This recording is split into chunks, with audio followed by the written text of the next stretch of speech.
Capítulo 2. O significado na manifestação. Eu tenho encontrado penas por toda a casa, mas realmente só tinha uma pena no meu quarto. Resolvi guardá-la e hoje à noite encontrei outra pena no sofá, bem onde eu estava sentado. Isso me lembra o Salmo 91, de Anna Jamerson. As penas têm sido associadas à proteção dos anjos enviada pelo céu. Não é uma questão de modismo ou moda. Na Primeira Guerra Mundial, receber uma pena branca era considerado um sinal de covardia, e eles eram frequentemente apresentados a objetores de consciência ou homens que por qualquer motivo não podiam ser recrutados para a fronte de batalha. Mas quando vemos esses dons através do prisma da proteção angelical, vemos que eles são de fato um sinal de que foram poupados, libertados e retidos para alguma obra do Senhor. Os anjos sabem o que está acontecendo. Eles são enviados à sua frente para encontrá-lo onde você estiver. Eles parecem ter adotado a pena branca como um emblema de sua presença que pode ser arrumada sem confusão ou transtorno. Não se pode negar que as penas chamam as pessoas, as tranquilizam e as convidam a uma experiência com o divino, que é conforto e amor, especialmente quando se começa a falar com aqueles que recebem tais sinais e tais sinais transcendentes. Muitas vezes eu poderia ter perdido a coragem ou sucumbido a dúvidas se não fosse por uma pena branca estrategicamente colocada surgindo no momento da decisão, que me fez saber que eu não estava abandonado ou sozinho, mas que Deus colocou um guarda robusto ao redor da minha alma e que Ele sabia o caminho que meus pés iriam tomar e a forma que meus pensamentos iriam tomar. Portanto, é objetivo racional e até científico, como posso ser e muitas vezes eu sou. Ainda acho que há muito para recomendar essa carta de amor do céu, como uma experiência genuína e fiel do divino à medida que se realiza a tarefa mundana de nos proteger e prevenir danos a nós. É um encorajamento para aqueles que conhecem o significado disso e não faz mal a ninguém. Temos um ditado: leve como uma pena, no entanto, fora dessa aparente inconsequência. Paul David Redford. Um dia eu estava tendo um dia muito ruim, pois me foi negado a entrada em um determinado estudo de saúde e problemas dentários estavam me deixando louco. A vida não estava indo como eu queria que fosse, e eu não estava me movendo rápido o suficiente. Havia alguns problemas raciais que eu observava que estavam tentando criar tensão na minha vida. Tanto na nação quanto na igreja, isso me perturbou.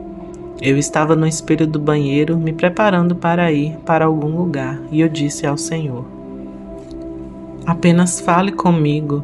Eu sei que você me ama, a todos nós, e que você nos fez de cores diferentes. Por favor, Senhor, fale comigo sobre isso. Eu quero alegria. Eu quero a sua alegria agora mesmo. De repente, à minha direita no espelho, primeiro uma pena branca apareceu e depois uma preta.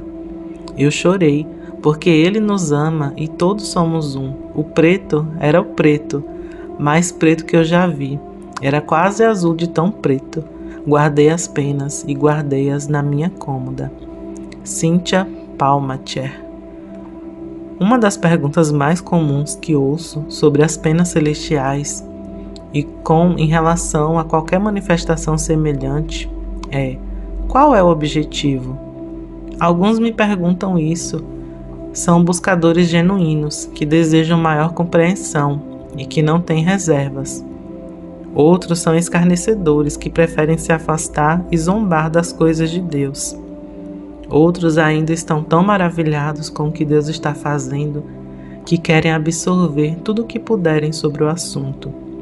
Esse livro é voltado principalmente para aqueles que estão maravilhados e também para os buscadores, como tentei explicar com a melhor da revelação e compreensão que tenho nesse momento, o que Deus está dizendo e fazendo por meio dessa manifestação milagrosa.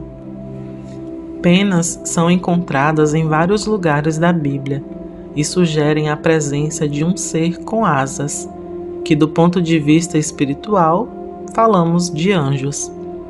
Também pode se referir ao Espírito Santo, que às vezes aparece na forma ou semelhança de uma pomba. Em Gênesis 1, versículo 1 e 2 diz: No princípio criou Deus os céus e a terra. Agora a terra estava sem forma e vazia. As trevas cobriam a superfície do abismo, e o Espírito de Deus pairava sobre as águas.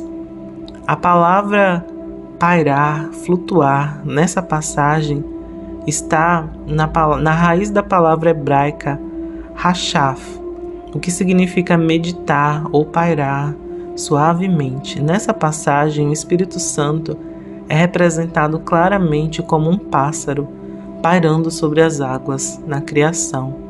Na verdade, a minha esposa apontou que é perfeitamente possível que as penas não venham dos anjos, mas do Espírito Santo. A primeira coisa que as penas apontam é a presença do poder criativo que está ativo e pronto para realizar as coisas. Essas imagens falam da energia potencial que está armazenada e esperando para explodir. Mas essa passagem não é apenas uma sugestão de uma liberação dessa energia como uma explosão. Em vez disso, dá a imagem de frequências sendo liberadas, como flutuando ou pairando. Isso representa uma ondulação constante e com ritmo, que muda a atmosfera ao seu redor. O reverendo Kenneth Tanner, escritor de alguns posts no site, ele fala isso em seu blog. Se Deus parasse de falar, deixaríamos de existir, mas esses três, que são um, ainda estão falando agora.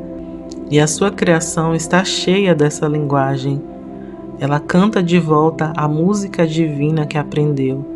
A canção que nos trouxe à existência é um mistério de amor, de alto sacrifício, sobre o qual repousa a fundação da terra enquanto paira no espaço.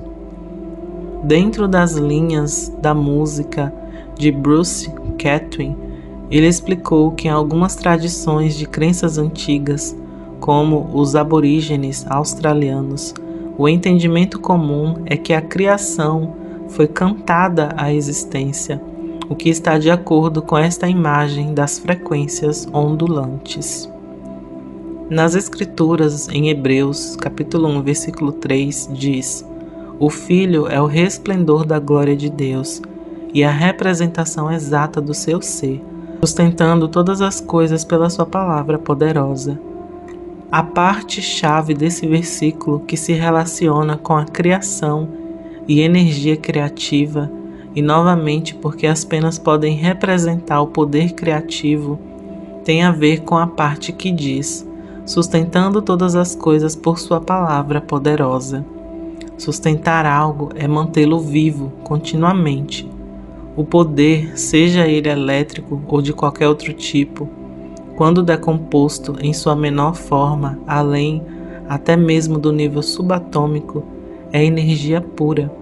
Uma palavra é algo que é falado, mas a natureza das palavras é que elas são feitas pela vibração das cordas vocais, de forma a criar uma frequência.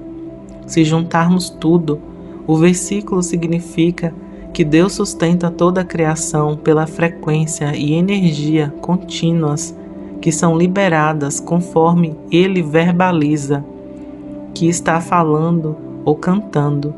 Não seria errado afirmar que Deus cantou o mundo à existência. Como as penas são um sinal físico que aponta para essa frequência criativa, podemos entender que uma das mensagens que as penas nos apresentam é a do poder criativo. Isso poderia significar a criação no sentido mais artístico de criar uma obra de arte, ou projetar algo, ou poderia falar de uma versão mais literal, onde falamos coisas à existência pela fé.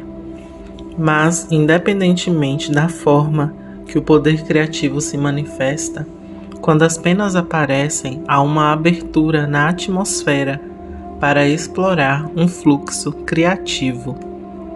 Conforme nós reconhecemos esse sinal pelo que ele é, nós podemos aproveitar melhor essa energia quando ela vem fluindo em nossa direção. A segunda coisa é que as penas apontam quando aparecem e é um tempo de preparação e nascimento de coisas novas. Da mesma forma que uma galinha choca sobre os pintinhos, as penas apontam para um momento de vigilância e proteção sobre algo quando ainda não está pronto para brotar. Naquela época, a atmosfera espiritual estava mudando, mas ainda não atingiu o ponto de ruptura.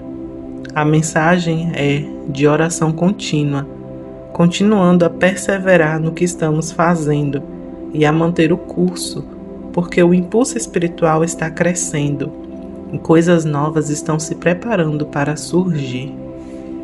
Também pode ser um sinal relacionado a algo natural, que um projeto ou um empreendimento em que estamos trabalhando está quase a ponto de vir a existir, mas que precisa de atenção para realizá-lo. Existem 9 passagens diferentes na Bíblia que se referem à existência de um tempo definido para as coisas. O número 9, em uma variedade de diferentes sistemas de crença, incluindo a Bíblia, representa a finalidade ou conclusão. A ideia de que há um tempo determinado para que as coisas sejam concluídas é representada biblicamente, e a pena é um sinal dessa realidade e um incentivo para perseverarmos em quaisquer dificuldades ao longo do caminho, até atingirmos esse ponto de conclusão. A terceira mensagem das penas anda de mãos dadas com a segunda, que é a de entrar em um tempo de refrigério, sustento e renovação. Isaías 40, versículo 31 afirma: os que esperam no Senhor renovarão as suas forças, voarão com asas como de águias, correrão e não se cansarão, caminharão e não se fatigarão. Quando as penas aparecem, pode falar de uma oportunidade para renovar a força e a energia. Quando alguém está se preparando para dar à luz algo novo, é importante ter tempo para se refrescar e renovar, para estar preparado para a jornada à frente. Se o poder criativo está fluindo e novas coisas estão surgindo, uma pena pode aparecer no momento certo para sinalizar a necessidade de auto-rejuvenescimento, pois o que virá a seguir é um lançamento para o novo. A quarta mensagem é que as penas nos trazem é que a sua aparência é indicativa, tanto de guerra quanto de proteção divina em meio à vida espiritual. Batalhas, assim como as lutas e batalhas da vida. Se considerarmos que a Bíblia fala várias vezes de asas, que são um conglomerado de penas ligadas, vemos um contexto maior para as penas e seu significado posterior. O Salmo 91, do versículo 1 ao 8 diz: quem habita no esconderijo do Altíssimo descansará à sombra do Todo-Poderoso. Direi do Senhor: Ele é meu refúgio e a minha fortaleza, o meu Deus em quem eu confio. Certamente Ele o salvará do laço do passarinheiro e da peste mortal. Ele te cobrirá com suas penas e debaixo das suas asas você encontrará refúgio. A sua fidelidade será o seu escudo e muralha. Você não temerá o terror da noite, nem a flecha que voa de dia, nem a peste que se espalha nas trevas, nem a praga que destrói ao meio-dia. 1000 podem cair ao seu lado, 10.000 à sua direita, mas não chegará perto de você. Você só observará com seus olhos e verá o castigo dos ímpios. O Salmo 34, versículo 7 também diz: porque o anjo do Senhor é guarda, ele cerca e defende todos os que o temem. Tudo isso nos demonstra que, biblicamente, as penas são uma forma de armadura e um escudo para nós. E os versículos acima demonstram que, como a mãe pássaro cuidando da sua prole, o nosso Pai Celestial nos cobrirá e nos protegerá da mesma maneira, fornecendo um refúgio impenetrável para nós encontrarmos proteção. Por mais difíceis que sejam nossas lutas ou batalhas na vida, e por mais que o inimigo tente vir contra nós, sempre podemos encontrar um lugar seguro com nosso Pai e em meio à proteção da hoste angelical. O Salmo 64, versículo 13, ainda fala mais dessa armadura e proteção. Mesmo enquanto você dorme entre os currais das ovelhas, as asas da minha pomba são revestidas de prata e as suas penas de ouro brilhante. Esses versos oferecem imagens que mostram a pomba protegendo a ovelha adormecida, mas enquanto uma pomba pode não parecer um protetor cruel, as penas desta são revestidas de metal e são presumivelmente afiadas. No contexto, a totalidade do Salmo 64 fala do Senhor indo adiante dos exércitos e dispersando seus inimigos para garantir a vitória dos seus escolhidos. A armadura de prata e ouro da pomba é muito parecida com a armadura de um rei para ser adornada. Nesse caso, as ovelhas estão dormindo profundamente, pacificamente, porque estão completamente protegidas. Os versículos adicionais que falam de asas e penas como abrigo e proteção são Ruth 2, versículo 12, Salmo 17, Salmo 36, Salmo 57, Salmo 61, Mateus, capítulo 23, versículo 37 e Lucas 13, 34. Embora parte do significado das penas seja que Deus nos protegerá, há outro aspecto do significado das penas para a proteção que fala de anjos guerreando em nosso favor. A minha esposa e eu, uma vez, conhecemos um casal que estava sob pressão significativa dos reinos das trevas. E em um ponto, o marido sofreu um acidente de carro que o feriu e poderia tê-lo matado. Por volta dessa época, eles encontraram uma grande pilha de penas que apareceu em sua casa. E a revelação que o Senhor lhes deu na época foi que essas penas haviam caído dos anjos durante a guerra. Pense nisso, se vários seres alados, emplumados, estão balançando espadas um para o outro, em algum momento algumas penas serão cortadas. Nesse caso, as penas se manifestaram no reino físico, e a ponto de o casal encher vários recipientes plásticos com elas. A quinta mensagem das penas.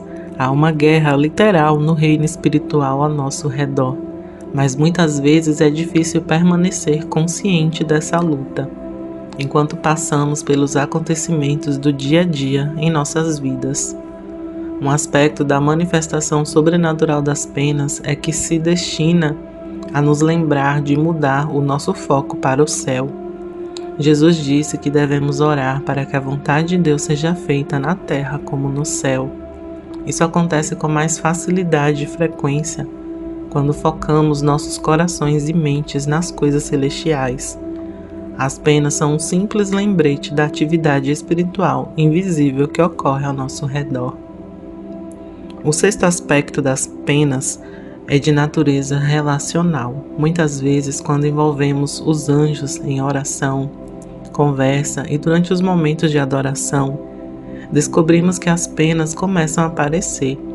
Geralmente apenas uma ou duas, mas o suficiente para nos informar que o que estamos fazendo é eficaz.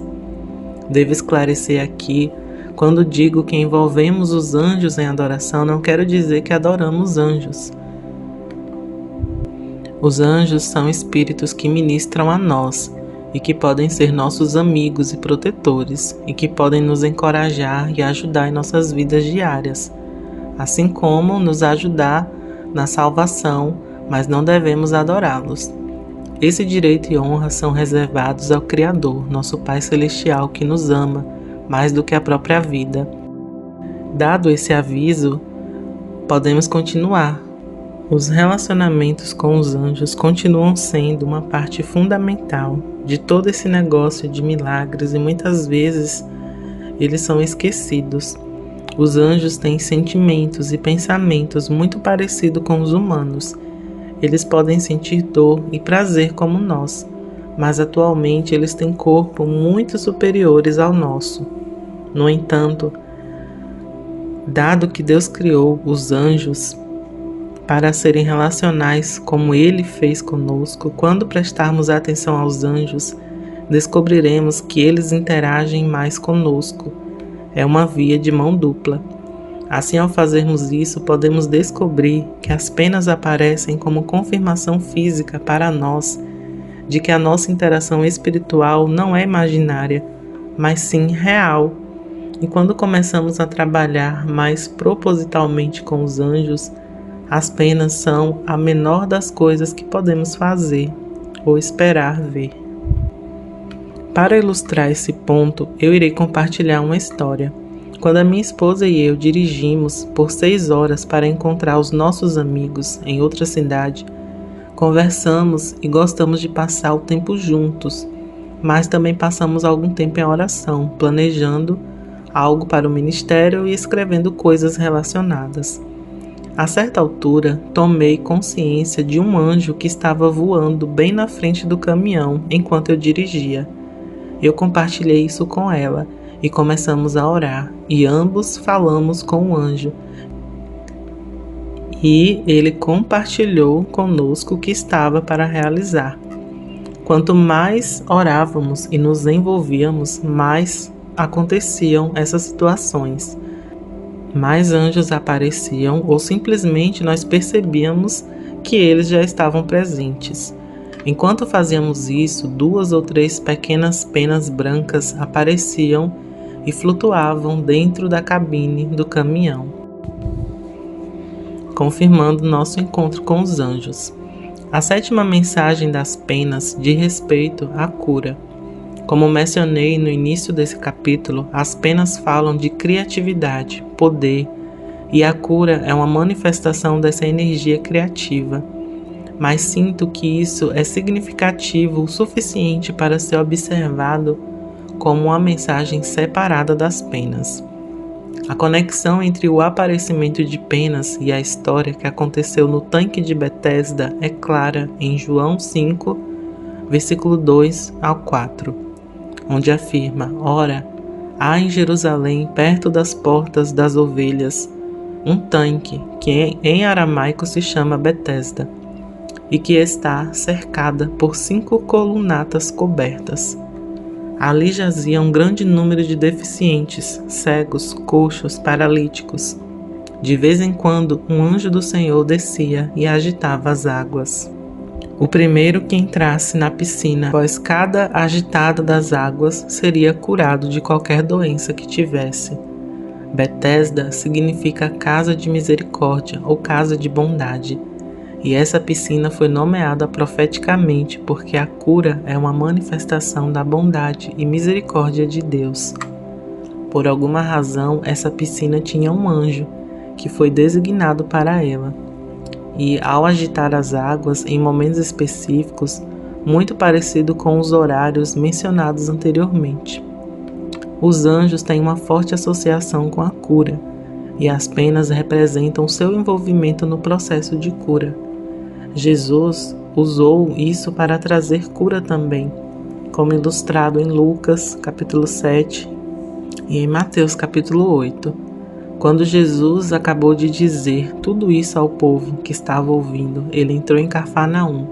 Ali o servo de um centurião, a quem seu senhor valorizava muito, estava doente, prestes a morrer.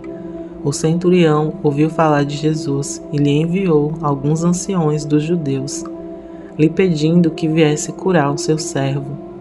quando foram a Jesus, suplicaram-lhe fervorosamente: esse homem merece que você faça isso, porque ama a nossa nação e construiu nossa sinagoga. Então Jesus foi com eles. Não estava longe de casa quando o centurião mandou os amigos lhes dizer: Senhor, não te incomodes, porque não mereço que entres debaixo do meu teto. É por isso que nem me considero digno de vir até você. Mas diga a palavra a meu servo e ele será curado. Pois eu mesmo sou um homem sob autoridade, com soldados sob as minhas ordens. E eu digo a este: vá, e ele vai. E àquele: venha, e ele vem. E eu digo ao meu servo: faça isso, e ele faz. Quando Jesus ouviu isso, admirou-se dele, e voltando-se para a multidão que o seguia, disse: digo-vos que nem em Israel encontrei tanta fé. Então os homens que haviam sido enviados voltaram para casa e encontraram o servo bem. Quando o centurião enviou uma mensagem por meio de alguns dos seus amigos, ele entendeu que Jesus tinha anjos sob a sua autoridade, e assim como os soldados sob o comando do centurião. Tudo o que Jesus tinha que fazer era enviar os seus servos celestiais para cumprir o que ele ordenava, e assim seria. Da mesma forma, o anjo no tanque de Betesda recebeu essa missão para curar a primeira pessoa que entrasse no redemoinho quando ele agitasse as águas. Uma das mensagens das penas é sobre cura, e é sobre um agora especial para essa cura. Quando as penas aparecem, pode ser um bom momento para orar por aqueles que precisam de cura física ou emocional. O 8º propósito das penas é nos ajudar a cultivar milagres. Quando as penas aparecem do nada, uma mudança começa a ocorrer em nossas mentes. Quando vivenciamos o milagroso, as nossas mentes se renovam. Não importa se uma pena desaparece ou permanece, o evento muda o nosso pensamento. É possível explicar até o mais maravilhoso dos milagres por meio do grande esforço e da mente. Mas se alguém for honesto em seu próprio raciocínio, a explicação final para os milagres os levará a uma maior apreciação pela mão de Deus em ação. E isso mudará os seus pensamentos em direção ao plano superior da realidade espiritual, que convida ainda mais milagrosos a entrar. Jesus instruiu seus discípulos a orar para que a vontade de Deus fosse feita, na terra como no céu. A 9ª mensagem das penas é muito mais simples do que as outras, embora de certa forma resuma o resto delas. As penas do céu são um símbolo do amor de Deus por nós, enviando-nos os seus anjos, cuidando de nós e protegendo-nos, dando-nos nova força e poder criativo para fazer coisas novas e trazer cura. São todas as maneiras pelas quais Deus demonstra o seu amor por nós. Se houver apenas uma única mensagem que alguém se lembre desse livro e o que as penas significam, que ela fale da bondade e do amor de Deus, da sua misericórdia e bondade. E lembre-se de que quando uma pena aparece, Deus está sorrindo para nós, sabe o que está acontecendo em nossas vidas e está pronto para nos inundar com uma abundância de graça, favor e bênçãos.